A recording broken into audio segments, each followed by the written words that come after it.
南的北门甲七股举办双雕艺术节，今年特别开放岩雕制作的过程，要互民众伫欣赏作品的同时，嘛会当了解背后的辛苦甲技巧。一件双雕艺术柜是这几年来七股甲北门地区真热门的活动之一，精彩艺术作品。 逐摆拢有真侪游客去参观，今年主办单位嘛特别开放岩雕制作的过程，互民众去参观，并且请专业的师傅来介绍，让大家能够近距离的去看我们怎么切、怎么做，然后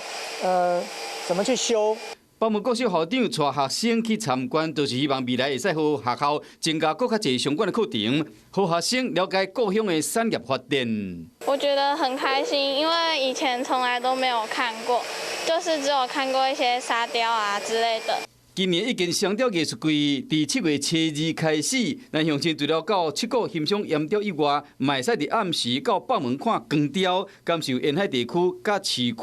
无同款的风貌。